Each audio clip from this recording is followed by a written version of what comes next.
Good morning, good afternoon, and good evening to everyone joining us from around the globe. My name is Rania Papadopoulou. I am the chair of the Youth Climate Diplomacy Forum, which operates under the auspices of the UNESCO Chair on Climate Diplomacy at the National and Kapodistrian University of Athens. Today, I have the honor of serving as the moderator to this amazing panel. I would like to start by welcoming our speakers. Ms. Theodora Vounidi, co-founder of the Balkan Youth Cooperation. Hello. Hello, thank you for having me today. Mr. Sotiris Anastasopoulos, European Climate Pact Ambassador and YCDF member. Hello, everyone. Thank you for having us. Ms. Aphrodite Gorgiou, postgraduate student at NKUA and YCDF member. Hello, thank you for having me here today. And Mr. Gerasimos Avierinos, postgraduate student at Sciences PO and YCDF member. Hello, thank you for the invitation. It is a privilege to welcome you to this important session at the 12th International Youth Conference, a gathering that brings together passionate young leaders committed to shaping a better, more sustainable future.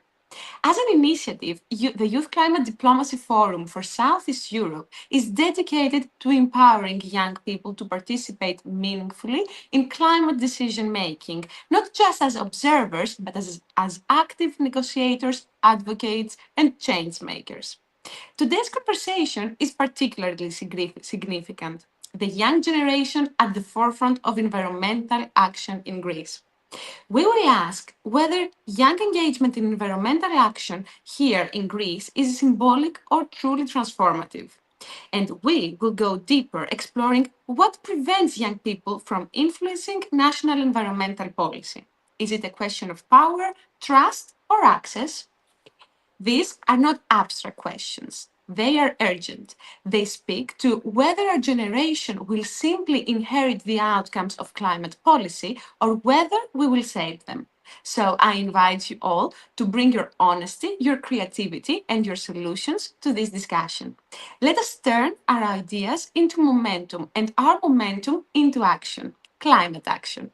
Together, we can build a future where youth climate diplomacy is not a dream, but a reality. So let's begin. I will start with the first question, and I will follow the order with which I then presented to my dear speakers. So I will start with the first question of our discussion. It's the same for all of you, but of course, we can discuss broader its topic. And of course, you have 4 minutes for the first question. Is youth engagement in environmental action in Greece symbolic or truly transformative? I will start with you, Theodora. Hello, everyone, again. So, I would say that in Greece, youth engagement is both symbolic and transformative. But the balance is shifting. For many years, young people's voice in climate debates were often used symbolically, invited to conferences, in campaigns, but not given real influence. This still happens and it creates frustration. However, in recent years, we see a transformation. Grassroots youth initiatives are taking the lead. For example, youth-led NGOs organize local cleanups, reforestation projects after wildfires, campaigns against the single use of plastics. Also, youth are using digital platforms to push narratives that reach far beyond the symbolic participation. They are more or less shaping public opinion. Also, cross-border initiatives like those of YCDF, of course, show that Greek youth are not just participants, but connectors and innovators in the region. So, as from the perspective of the civil society, let's say, the answer is youth engagement in Greece is moving from symbolic to transformative. But for it to truly last, we need stronger structures, For example, permanent youth camps at youth forums or formal inclusions in policy processes, and of course, a recognition of youth expertise. I think I'm done. Thank you so much, Laura. So, Therese, what about you? What do you think? So thank you for the floor. I don't want to be sounded like a pessimistic one, but I think that when we talk about youth engagement in Greece, I think we need to be honest. Much of it is still symbolic. I mean, there are many initiatives like us, like YCTF, that prove to be the exception, I think. But young people are often invited to roundtables, conferences, or consultations as a way to show inclusivity. I mean, it looks good to say that their voices were heard, but too often their input does not fit into actual decision making. I think that to stop there would be an unfair remark, since there are also generally many examples, like I said, YCDF, many NGOs, and youth movements, especially in the last couple of years, that have managed to put climate change and sustainability at the center of public attention in Greece. I think we saw this during the wildfires and in Evros and in Mati, even in my hometown Patras, where the wildfires like a month ago were close to us, like 1.5 kilometers away. And I think it was often that many young volunteers or university groups or even local activists that mobilized first, raising awareness and even pushing authorities to respond faster to the issues. In my own journey, I think I've seen both sides. I participated in like initiatives like the Eurozone conference, where I was in the youth event a team that was responsible for organizing this event, where young people and young leaders were not only participants but also coordinators, actually shaping the flow of sessions and ensuring that environmental commitments were monitored. In European initiatives like Together EU, that I'm also part of in my experience as a European Climate Ambassador, I think that youth representatives are also tasked with leading campaigns, building networks, and even advising on EU level projects. This is, of course, not symbolic, it's a role with responsibility and accountability. I think that the challenge is that these moments are exceptions rather than the norm, especially in Greece, of course. They happen because certain institutions or leaders decide to open doors.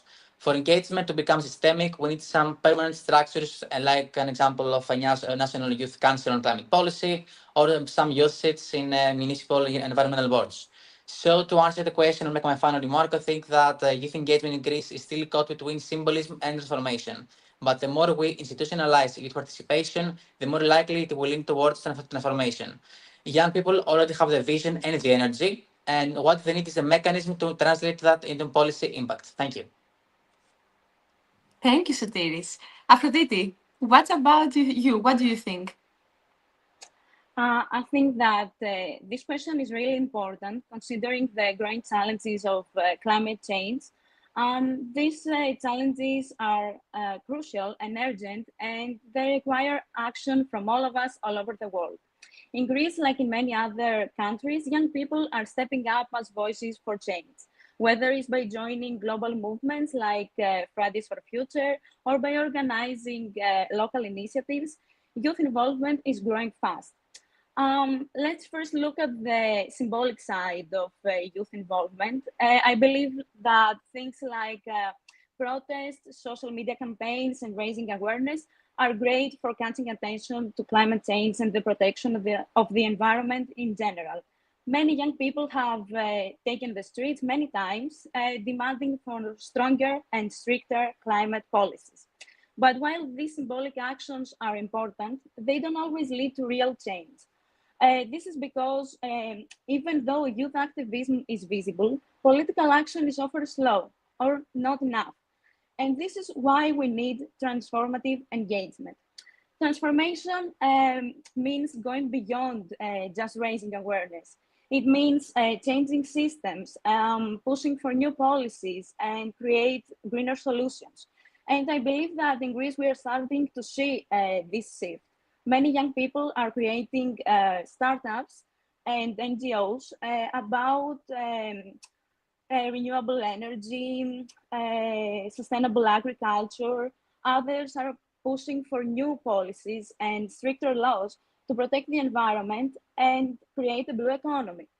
A great example of this transformation and this process is the Ninth Eurozone Conference that Sotiris said a while ago. I think that it was a chat and where young people from all over the world came together and discussed about ocean protection and ocean conservation. And this event gave all of us the platform to share our ideas and thoughts about how to make real change in environmental policies. Another example of transformative actions is the Youth Climate Diplomacy Forum. I will say a little things. It's a community of young people from 13 countries in Southeast Europe, where we work together to fight and tackle climate change through diplomacy and collaboration. There's an annual conference where workshops and strategy sessions are being held, and they are really helpful to teach and help young leaders learn how to turn their ideas into actions. I think that education is the key into making these symbolic actions into real transformative changes, and it is the key to create an impact. Universities are starting to focus more on sustainability, and many young people are learning about the protection of the environment. They are doing research, they work on projects, just to create practical solutions that can change things for the better. Of course, this transformation process isn't easy. The gap between awareness and action can a lot of times feel huge. But I believe that when young people have the right tools and platforms, just like us here today, to discuss, collaborate, and share their thoughts, that their impact can influence policies, business decisions, and global conversations. So overall, I think that youth involvement in environmental action in Greece is moving beyond just symbolism, and that while we are raising awareness, and this is very important, we are also seeing real transformative change from young people driving progress. Thank you. Thank you, Praditi. And last but not least, Gerasimus, the floor is yours. Hello from my side as well. So I think that this question is very important, both in terms of defining identities and both in terms of defining the future. But if we want to conceptualize the youth participation in the climate action in Greece, we should see it, I think, in the broader framework of the history of the Greek civil society. So there is this speciality that the youth was seen in the political culture in Greece for a long time as perhaps a non-completed category of adulthood, something, to be completed in the process. And this idea is starting changing after the economic crisis, because also before the crisis, we had a civil society mostly dominated by political parties and not with active initiatives, but we saw new tendencies during the crisis. We saw social networks rising and becoming important in the context of narratives in the society. So I believe that the youth engagement to climate action in Greece happens at the moment there's a point of politics of recognition. So not exactly just symbolic, but not yet transformative. It's a way of recognizing and acknowledging that the youth exists as a heterogeneous, but at the same time, coherent actor. However, we should see how these dynamics that goes with it will evolve, because at the same time, to have a truly transformative youth action on the climate, we need to do the right social coalitions and articulate new coalitions in order to switch the dominant narrative in Greece, which is that we remember the climate change mostly when we have extreme weather events or when we can see the immediate impact in our daily lives, and not to predict more and forecast more about the future. So we need to change that dominant narrative in order to be able to explain that the climate change is an existential threat, and also like to create the climate subject as a dominant issue in the political sphere, also with other social actors. But an important question of identity for the youth in Greece and its articulation with the climate change for me would be to say, not just when we claim the institutionalization of the youth advocacy that we need, we shouldn't just ask about it and consider it for granted, but we should continue to fight in order to gain more acknowledgement of the youth as a public actor. That's from my side. Thank you so much, guys.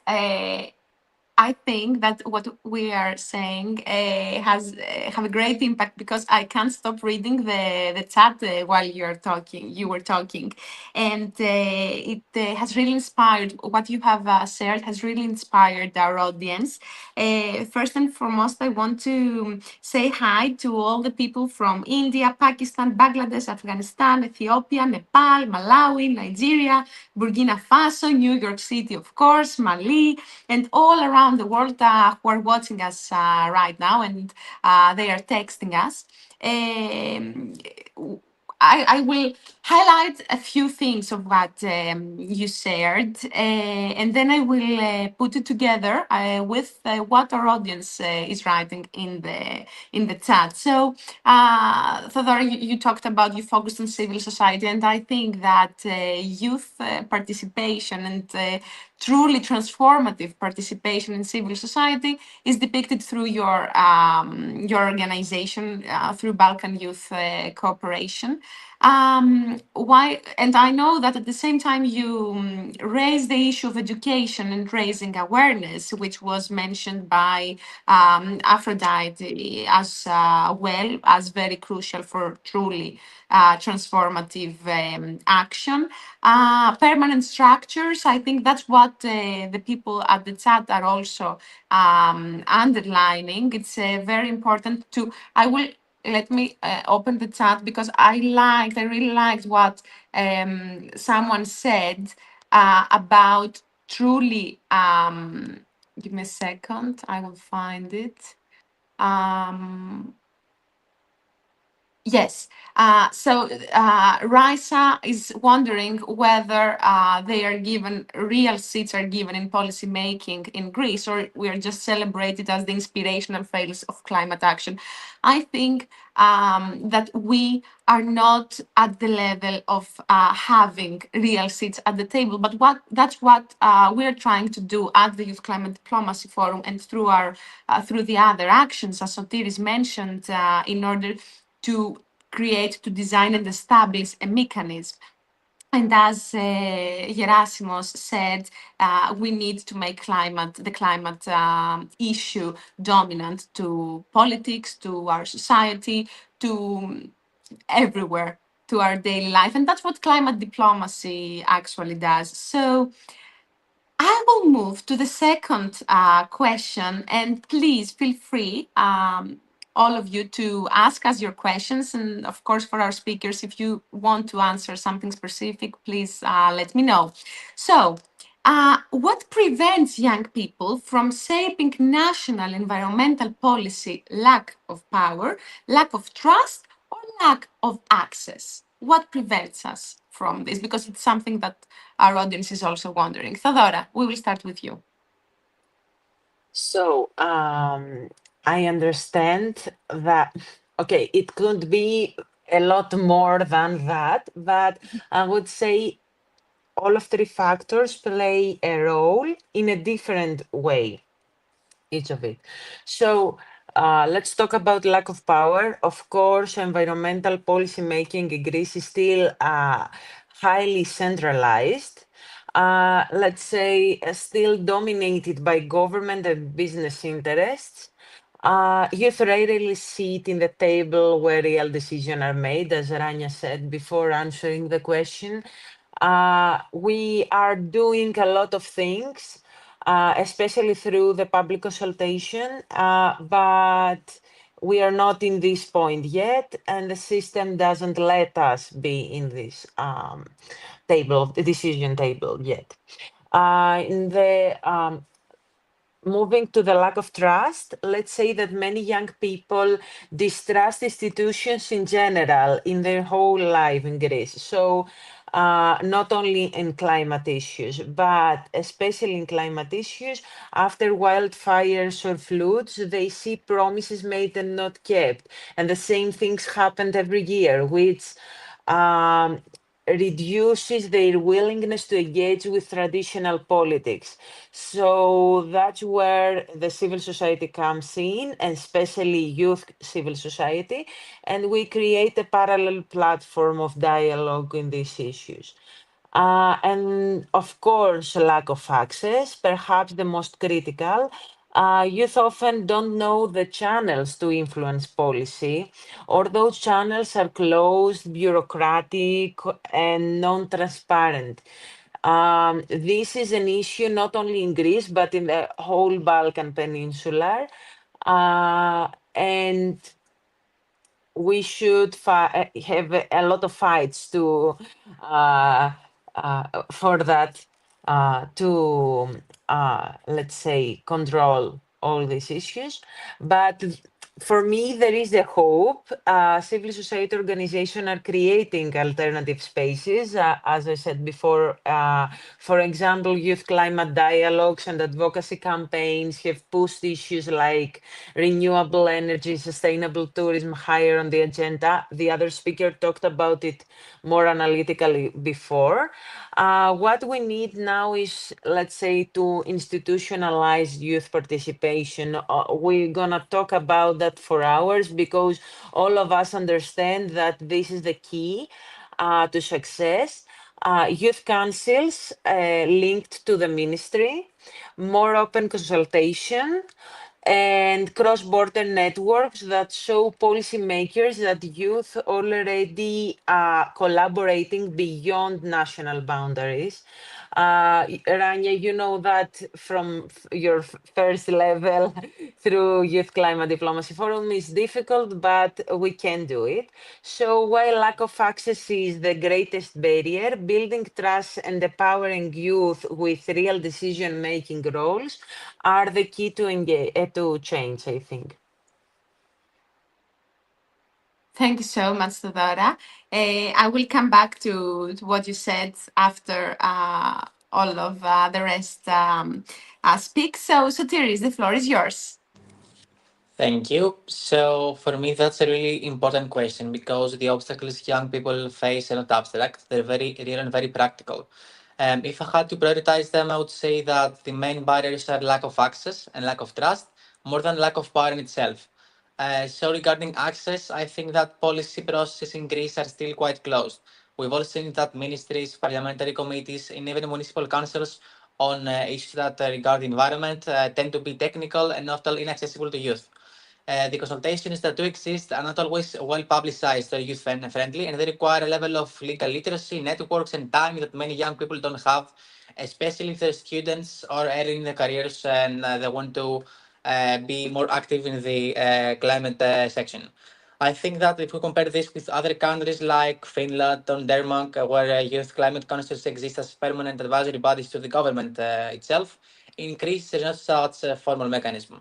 So then there is the issue of trust, which is missing on both sides.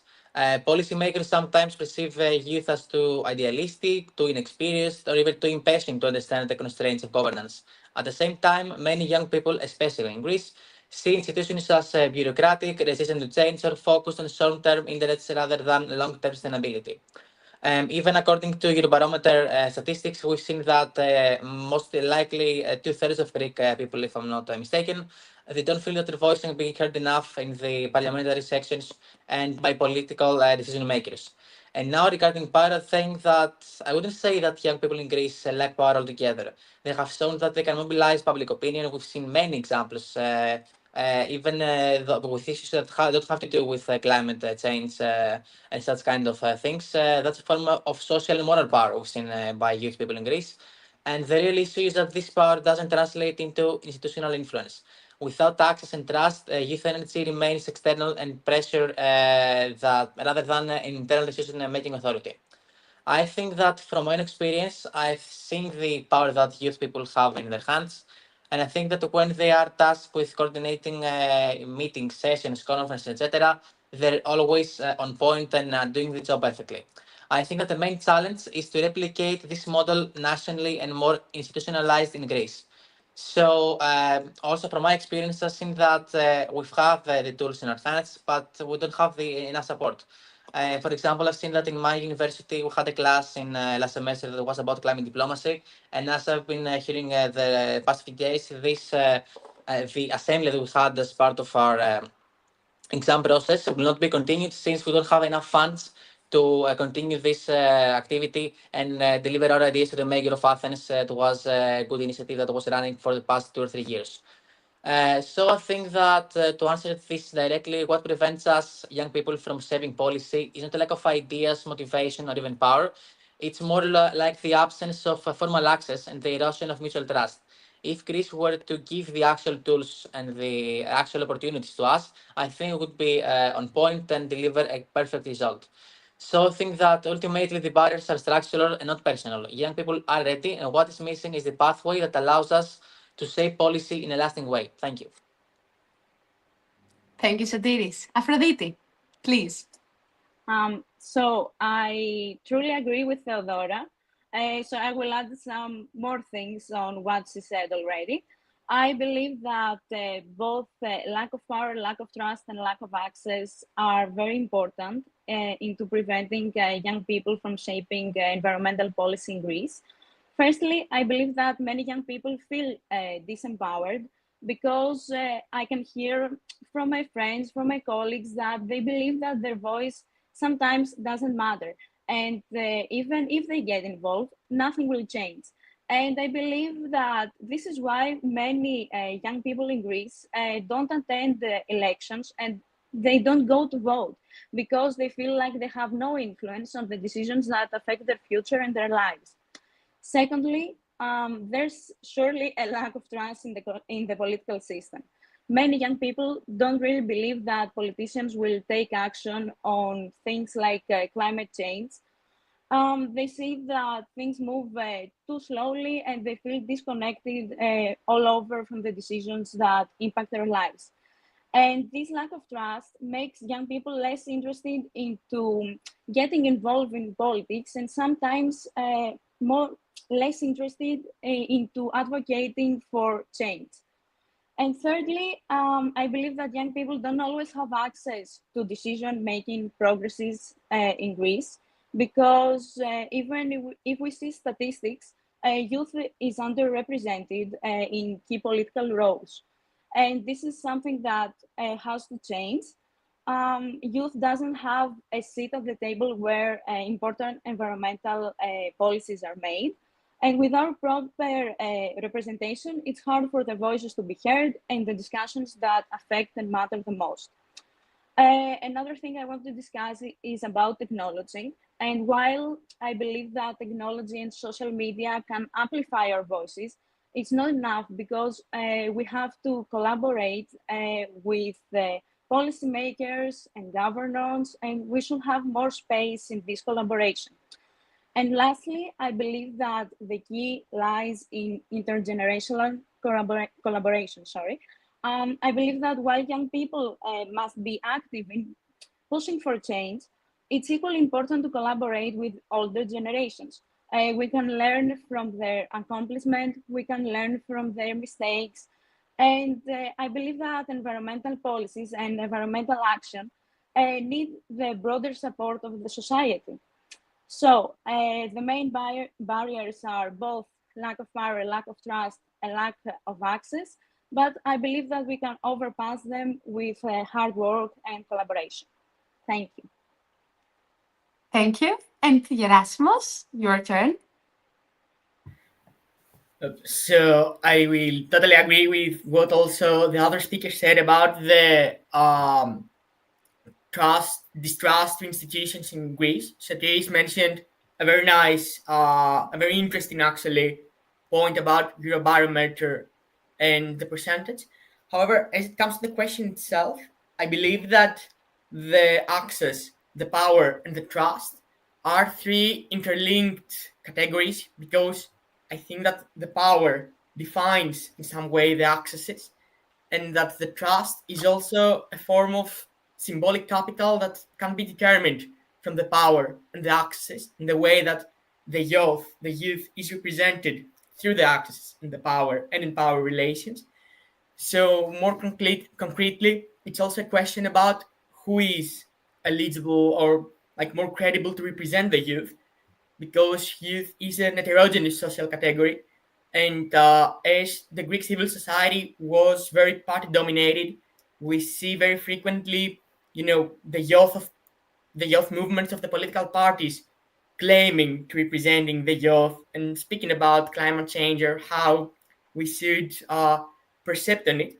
But at the same time, we see that it's an intermediated model, like which can define how the narrative of climate change is being imposed or perhaps manipulated in some ways. So what I think is really important is that for us as youth people to believe and to sense that we can be effective and efficient, says that of course we need more institutional accesses, but also we should more advocate and raise our voices on the issues we want to achieve, and also managing to preserving some independent narratives inside the civil society, says that we can exist as a united social actor. And although there are these power struggles in the political system, in the social life, where political parties or maybe other more closed categories, closed political categories, have their own relations and struggles for power.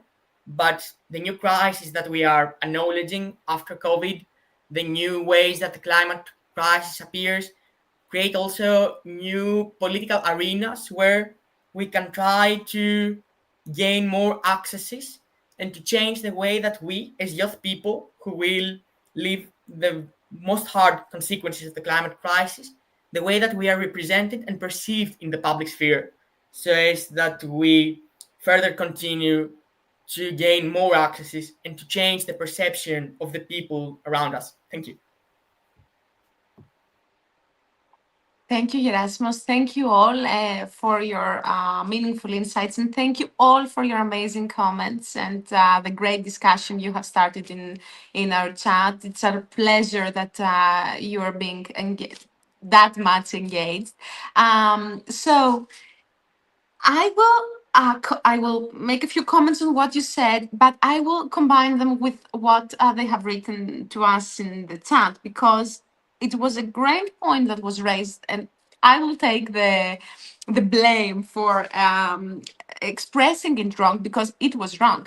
In my question, I asked what prevents young people, the lack of power, the lack of trust, the lack of access, and you all agreed through your ideas that what prevents us is the government, the older generations, the system, the lack of structures and mechanisms, etc., education, access, and so on. So yes, the question we should ask is not what prevents us, but what prevents for the older generations to give us access, to give us power, to trust us, to act and to make decisions and to participate along them at the decision-making table. So thank you so much for your comments. I think that we all agreed on this. It's the other generations that keeps us away. However, I don't want us to demonize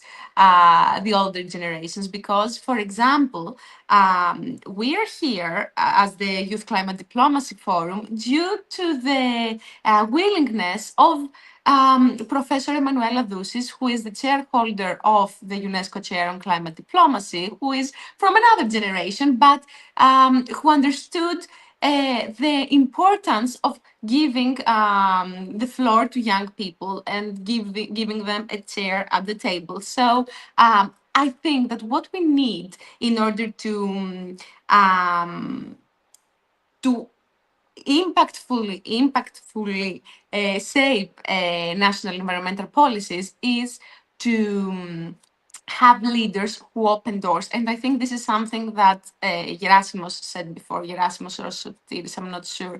And when we find these leaders, we need to ask them, we need to have them break the glass ceiling for us in order for us to get in the decision-making procedures. So now, Theodora, I would like you to answer a question, because I think this goes to you. What partnerships, this is a question from the chat, what partnerships have been most effective for Greek youth activists, NGOs, UN, or government? Okay. Let's say that the main projects that we are operating in Greece as a civil society is mainly co-funding by European Union. So none of the above.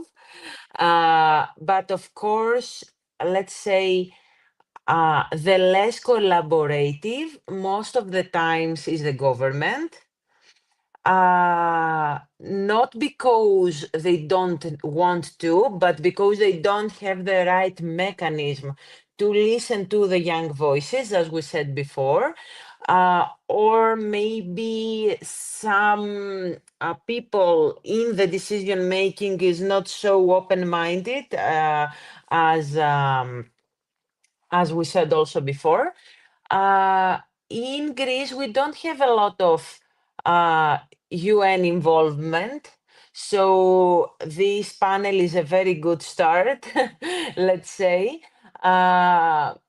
But yes, I think the most of the, let's say, the collaborations and the help that we get in order to work with that is either international institutions or European Union.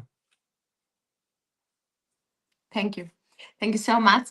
I would like to answer another question, and then we will continue. Someone asked, how are young people ensuring that our voices are turning into law and not just slogans? So I think that it has to do with youth washing. We don't need any more youth washing in our conferences, in our events, in our governments, in our society. When young people are asked to participate somewhere, we need to have the decision makers, the stakeholders, understand that we are not there just as a communication slogan or a communication move. We are there to truly participate. And it's up to us. If we see that we are utilized in a not positive way, then it's our choice to make sure that it won't happen again. It's hard. It's not easy. I don't know what do you believe, Sotiris, Gerasimus, Aphrodite. It's not easy, but we can give it a try.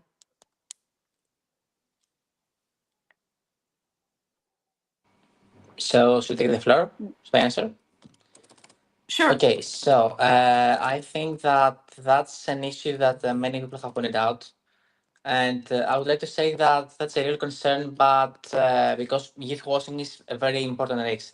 Too often, young people are invited to consultations, panels, conferences, but their contributions don't translate mainly into actual policy change. And I think that this means that we should demand more permanent seats in climate councils, advisory boards, and holding leaders accountable when promises are made, and also co-creating some proposals rather than just raising concerns. We should prevent something rather than follow up and say that this shouldn't happen this way. I think that by combining inside influence through formal representation with outside pressure from activism and public opinion in general, youth are turning our engagement into lasting policy rather than an empty consultation. And I think that's for me. Thank you. Does anyone else want to answer? Shall I move to the next questions and you can pop in? Shall I as well? Yes, sure.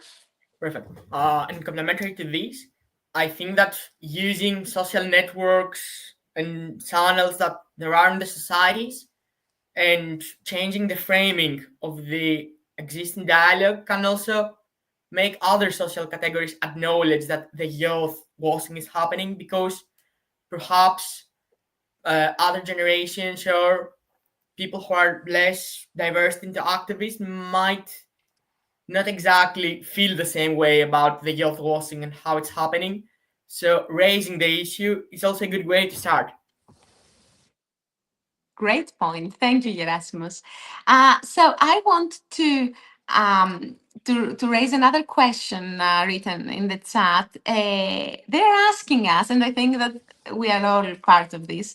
How can local youth-led projects become international ones? And I think that's what we're all doing here, because we're not working only on the Youth Climate Diplomacy Forum for Southeast Europe project, but we work in different projects as well. So how can this happen? It can happen through motivation and through networking, because it's very important not to participate in a contest, let's say, while working on climate diplomacy, but to unite powers. And that is what is presented through and achieved through the Youth Climate Diplomacy Forum, because we bring together young people around Southeast Europe, Greece, but not only Greece, from the 13 economies of Southeast Europe, from Croatia, Slovenia, Romania, Bulgaria, Kosovo, Serbia, Albania, North Macedonia, Montenegro, Cyprus, Turkey, yeah, Greece, of course, Bosnia Herzegovina. I think I'm not forgetting anyone. And we bring together young people representing academia, NGOs, other organizations, institutions, and we unite our power, we unite our ideas, our knowledge, and our motivation in order to tackle climate crisis in the region. And of course, Southeast Europe is just the beginning. If we have the means, if we have the people, if we have the motivation, we will be able to have a spillover effect around the world, of course. And that's what you all need to do, because I see that you are asking through the comments, how can you do actions from Africa? We have also Liberia, Kenya, Mauritania, and Somalia in our chat, and you're asking what you can do. I think act now. This is the idea, and come together with other young people who want to act now. And with this, I will ask for a final remark from each and one of you guys, and we will use your ideas as food for thought. Theodora, please. So let's say I want to close with something optimistic.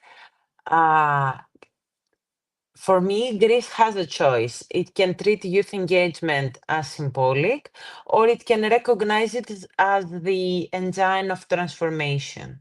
So young people are already acting. We gave a lot of examples in this panel. We act in our communities and across the borders. So if institutions catch up, which is more or less lack of trust and lack of, as we say, let's say, open-minded, Greece can become not only more resilient itself, but also a hub of regional youth cooperation for climate action.